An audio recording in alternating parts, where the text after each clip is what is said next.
What up, YouTube? Welcome to another episode of KM Videos, True Stories. Welcome to another episode. Another one bites the dust. Welcome to another episode. Another one bites the dust. Welcome to another episode of KM Videos, Another one bites the dust. True Stories. Welcome to another episode. Welcome to another episode. Another one bites the dust. Welcome to another episode. Welcome to another episode of KM Videos, Another one bites the dust. True Stories. Before I get started, let me bring y'all up to date. YouTube has been tripping on my monetizations. That's the hold up for these videos. But trust me, once they are approved, we'll get back cracking. So this story right here is gonna be like a filler in. But it fits right in the timeline. This is after my brother goes back to prison and me and Rosco still on the street doing our thing. You may remember the fight story with the big homie G. Glenn went by the nickname G, and that's what he was, a G. Born in January 1955, Glenn was 5'9", dark-skinned, buff in the chest, cut up in the stomach, probably 185 pounds, stocky build, and he was with the business. Glenn got sprung out on crack. So one morning I find myself in Beverly Hills by myself in this big ass mansion. And there's no valuables that I could actually move and take and put in the car. So I'm kind of upset, like this is a big lick and I can't get nothing out of it. So I'm going through all the drawers and everything, and finally I find this jewelry box. And I open up the jewelry box and there's some credit cards in there. Well, I might as well take the credit cards because I ain't getting nothing else up out of here. This is a wasted lick. This is a cold burglary where there's nothing in there that I can get. So boom, take the credit cards, I leave. So I go back to mom's house and it's still early in the morning. Rosco comes over and G comes over. G wants to borrow some money. I ain't got but like 50 bucks on me. I got 50 bucks to my name. Rosco don't have no money. Rosco's talking about he don't even have gas money to get back home. But they want some money and I want some money. So I tell them I know how we can get some money. How? I got these credit cards. So G says, let me see the name on the cards. So I show him the name. It's a Middle Eastern name, like some Muslim type name. So G tells me if he has some ID, he go pull off some licks. So Rosco asked about Olympic Boulevard. That was the spot known to make fake IDs back then. It looked real. So they jump in the car with me. I shoot down Olympic, pull up to the spot, send G up in there with some money. G comes back out with 2 IDs. He now has an ID that matches the name on the credit card. So we venture up to Fox Hills Mall. We go in May Company or Robinson May, whatever the name was at the time. So I tell G, go get you a pair of shoes to see if the card works. G being greedy and wanting to be fresh, he goes and gets him a pair of shoes, a pair of black Dickies, and a shirt to match. And the card works. So we go to another part of the store and Rosco grabs some Guess jeans, some female Guess jeans. And I'm like, what are you doing? Oh, I'm getting these for my wife. So I said, oh, okay, good idea. I'm gonna get some for my baby mama. Now his wife, she was average build. My kid's mama, she was thin. So he grabs like 3 pair of Guess, I grab 3 pair of Guess. So he grabs some shirts and I grab some shirts. It's almost like a competition. I'm just trying to be equal. Roscoe's trying to be greedy. Or I don't know, he might need some making up to do at home or something, who knows? So mentally and physically, we're joyous, we're happy, we're celebrating like it's the holidays. When we get to the house, I pop my trunk and Rosco grabs some bags, puts them in his car. I grab the bags, put them in the house, And I'm like, man, I'm short on bags. And Roscoe said, nah, no, you ain't. I said, I think you grabbed one of my bags. Roscoe said, no, I didn't grab none of your bags. Not trying to be confrontational, but just trying to keep everything in perspective and being a little petty. I'm like, Sco, we have the same amount of bags. And he like, yeah, we still got the same amount of bags. I'm like, all right, cuz, I'm not finna argue. We put the stuff up. G's stuff is still in my trunk. And we shoot to the Delamo Mall in Torrance. And we go up in this store. I believe it was the Foot Locker. The only reason why I don't want to say it was the Foot Locker, because they had this case up in the front counter. And it had all these watches and little things, knives and stuff like that up in this counter. So I'm not sure if it was Foot Locker, but I'm almost certain it was Foot Locker. And we grabbing shoes. We grabbed like 2 or 3 pair of shoes each. And we put them on the counter. And G slides the credit card and it goes through. And now we happy. But before we could leave, Roscoe done walked over, grabbed a big old pile of clothes, and he throws the clothes on the counter. I'm like, man, what the fuck are you doing?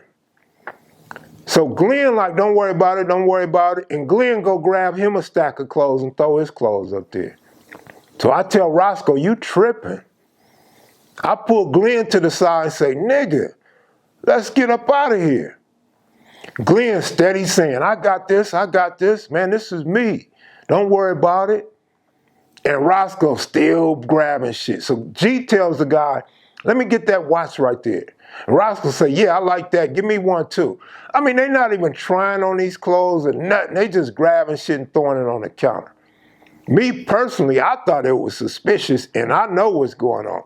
So imagine the guy behind the counter. He picks up the phone. I know what that means. I done been in this situation once before with my cousin. So I tell them, we gotta go. Dude says, I'll be right back. He goes in the back. I said, that's it right there. That's security coming.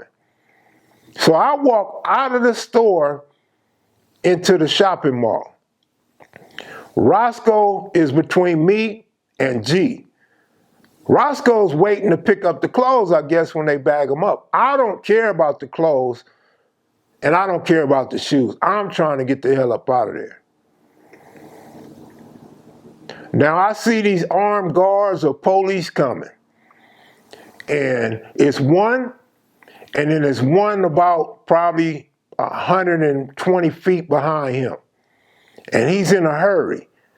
So I'm making my way out, but I'm still watching Roscoe and them, because I don't want to be the one that they get in trouble and I'm gone. And Roscoe peeps gang, and Roscoe fires on him. Wow! Knocks him into the clothes rack. So I'm making my way to the exit to the parking lot. Now Roscoe's walking too, because he don't want to make a scene. This dude is laid out, and there's not a lot of people at the exit.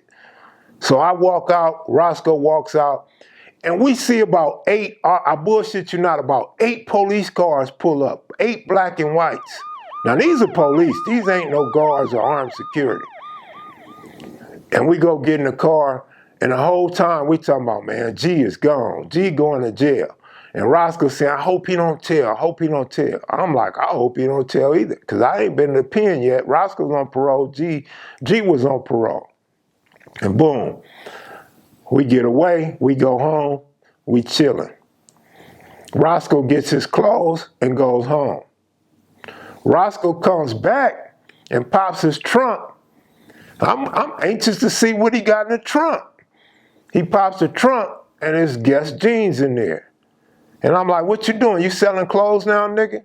He laughs and he says, nah. He say, these didn't fit my wife, so here, you can have them. You knew them jeans wasn't gonna fit your wife, fool, but thanks for bringing them back. And Roscoe tries to clown.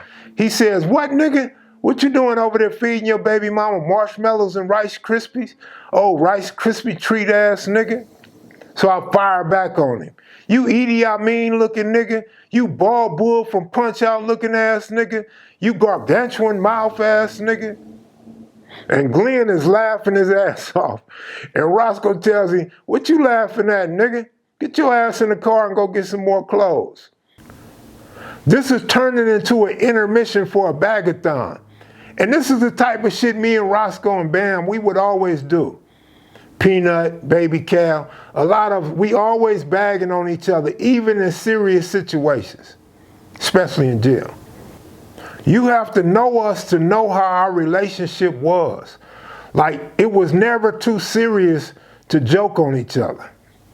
Glenn takes it all serious, and he's this little short dude. He tells Rosco, and don't nobody tell me what to do. So I tell Glenn, man, just kick back, man. Come on, let's roll.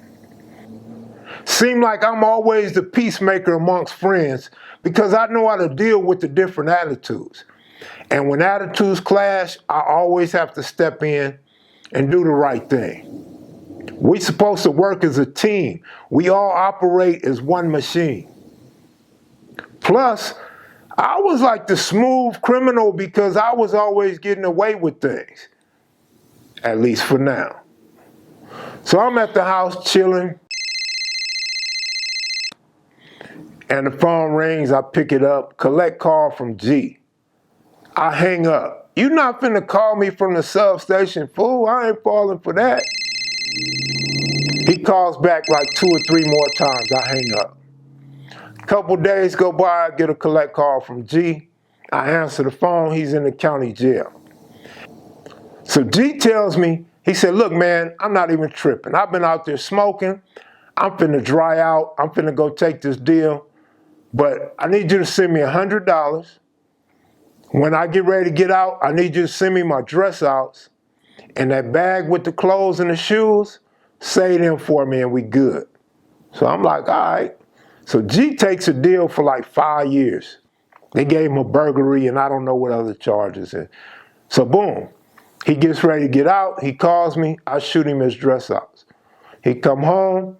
I give him his bag of clothes. Everything's straight. I gotta give G his respect because he stayed down. He took responsibility for his actions and his part in this crime. And we continued our friendship when he got out. So we A1, we solid. And if he owed me any money from that past debt, trust me, it was taken care of now. But I know my time is running out. It's only a matter of time before I get cracked and go to prison. Like my crime has been elevating and expanding so much. And the police have been trying to catch me so many times for drugs and threaten to plant drugs on me. My time is coming. So my message is this. If a smoker can stay down and go do his time, you dudes that call yourself gang members or jackers, y'all should be able to do the same thing. If you can't do the time, don't do the crime. That's going to do it for this episode of KM Videos True Stories. It was short, but I hope you got a few laughs. I hope you enjoyed it. Be sure to hit the like button, leave a comment, and if you're new to the channel, please subscribe. I'm out of here. Salute.